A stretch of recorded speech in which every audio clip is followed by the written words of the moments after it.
So to solve this problem, we'll have to take the profile, which is this particular line. Measurements are given as r, small r, capital R, and the height, the vertical height of this profile. This is our axis of revolution, and this is our profile. Centroid of the profile will be over here. Pappus theorem tells us that the surface area is equal to length of the profile multiplied with path length of centroid. That means the length of path traveled by the centroid. That's what it is. So we have found the centroid. It's here. We have found the centroid, which is here, and this is the profile. So one by one we'll have to find it. So first we need the profile length.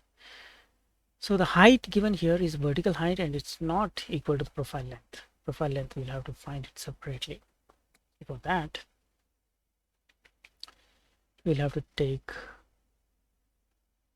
the Pythagoras relation, and we need to find the hypotenuse. So this length here is 48 minus 8, and the vertical height is 90, and we have to find the length of the hypotenuse. So that length will be equal to under root of 48 minus 8, that is 40 square plus 90 square under root. So let's go ahead and find this. We'll use this particular calculator. Okay, so 40 square plus 90 square, that is this much. Square root of that will giving us 98.49.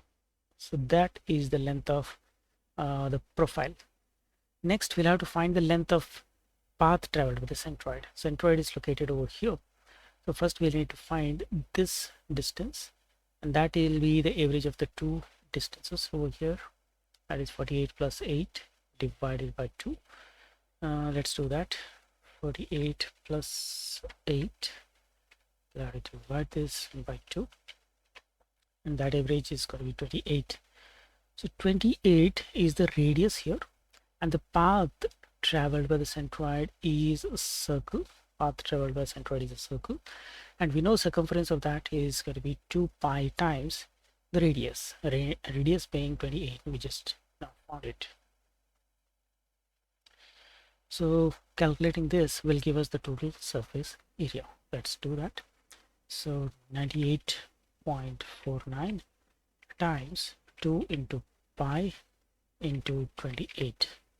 So that's giving us 17327.27. Let's feed that into our question and see whether it is correct. Of course, I'm just using a preview of this, so I'll just submit it directly. And you can see that the result is coming out to be correct. This is the exact value. We are slightly going away from it because this problem over here uses a value of pi as 3.1415, whereas I have actually used a much longer value of pi, which is provided by this particular calculator. To see how much that is, you just take it like this. So this is the value of pi which is used here, whereas I'm using a slightly different value while calculating problems. There is a small difference between that, but that is within the acceptable limits and there won't be any problem. That's it for this video.